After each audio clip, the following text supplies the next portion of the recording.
इन्होंने मेरी वीडियो पे कमेंट करके बोला कि अगर गांव में लोग रहते तो वहाँ हॉस्पिटल और स्कूल बनाने का कोई बेनिफिट होता, लेकिन गांव में लोग रह ही नहीं रहे हैं तो गांव में हॉस्पिटल बना के या स्कूल बना के क्या फ़ायदा है।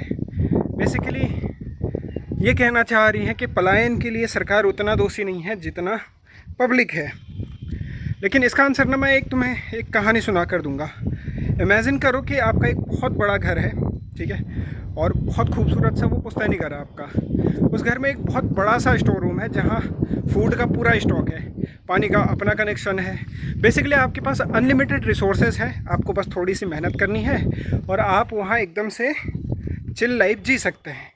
सडनली एक दिन उस घर में एक कुत्ता आता है और वो जो है उसको आपके घर का जो खाना है उसको चुराने की आदत लग जाती है। स्टार्टिंग में आप उसे डरा धमका कर भगा देते हो, बट देन अचानक से एक दिन नया रूल आता है कि अब से ये कुत्ता प्रोटेक्टेड है और आप इसे मार नहीं सकते या भगा नहीं सकते। तो आपको, अगर आप इसे मारते हैं या भगाते हैं तो आपको जेल हो जाएगी।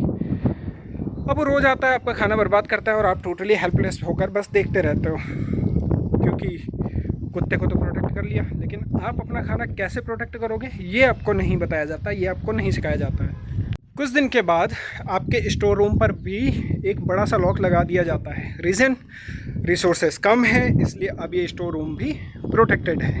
फिर आपसे बोला जाता है कि जो आप पानी पी रहे हो, जो अब तक फ्री था, अब आपको उसके लिए भी पे करना पड़ेगा। आपके पास कोई जॉब नहीं है, इनकम नहीं है, तो पैसे कहाँ से लाओगे? तो अब आप अपने घर के किसी एक सदस्य को घर से बाहर भेज देते हो कमाने के लिए। थोड़ा बहुत उससे चल जाता है, लेकिन उतना ज़्यादा उससे भी नहीं चल रहा है। And then comes the final blow. एक दिन डेवलपमेंट के नाम पर आपके घर के ठीक बगल में एक मैसिव सा गड्ढा खोद दिया जाता है। इतनी गहरी खाई बनाई जाती है कि आपके घर की दीवारें आपके घर की दीवारों में क्रैक्स आने लगते हैं। अब आपको डर लगने लगता है कि कहीं आपका पूरा परिवार और ये घर सारे के सारे उस गड्ढे में ना गिर जाएं। अब आप बताओ, ऐसी एक्सट्रीम सिचुएशन में आप क्या करोगे? ऑब्वियसली थक हार के आप अपनी फैमिली की लाइफ बचाने के लिए रोते हुए उस घर को हमेशा के लिए छोड़ दोगे, right? You have no other option. ये किसी एक रैंडम घर की स्टोरी नहीं है, ये स्टोरी है उत्तराखंड की। वो घर हमारे पहाड़ के गांव हैं, वो कुत्ता वो वाइल्ड एनिमल है जो हमारी फसलें बर्बाद कर रहे हैं, लेकिन हम उन्हें लीगली टच तक नहीं कर सकते।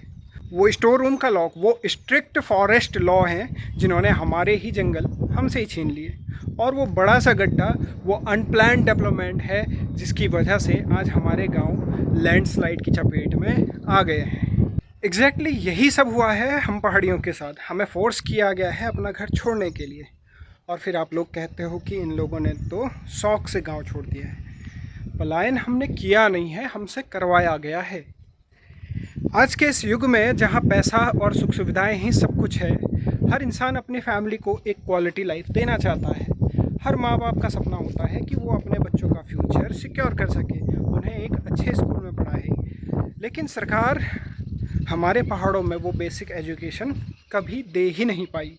फिर भी एक पहाड़ी इंसान इतना मजबूत होता है कि वो समझौता कर लेता है, वो कॉम्प्रोमाइज़ कर लेता है। वो सोचता है कि चलो कोई बात नहीं, मैं अपने बच्चों को गांव के उसी टूटे फूटे सरकारी स्कूल में पढ़ा लूँगा, मैं यहीं रहकर गुजारा कर लूँगा। लेकिन इंसान अंदर से तब टूटता है जब उसके घर का कोई अपना, कोई बुजुर्ग या उसका कोई बच्चा अचानक बीमार पड़ जाए और वो उसे तड़पता हुआ देखता है। और 200 किलोमीटर के दायरे में भी जब उसे एक ढंग का अस्पताल नहीं मिलता, जब अपनों की जान पर बन आती है ना, तब इंसान को समझ में आता है कि सिस्टम ने उसे कितना बेबस कर दिया है। उस दिन एक बाप, एक बेटा अपने दिल पर पत्थर रख के गांव को छोड़ने का फैसला करता है, क्योंकि उसे समझ आ जाता है कि अगर यहाँ रुका तो अपनों को खो देगा।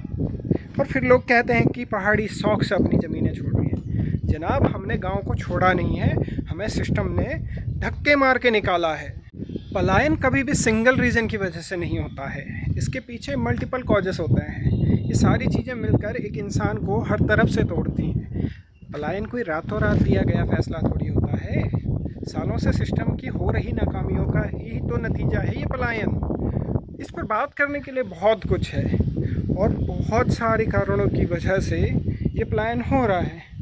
इनमें से एक कारण ये है जो मैंने आज आपको बता दिया है।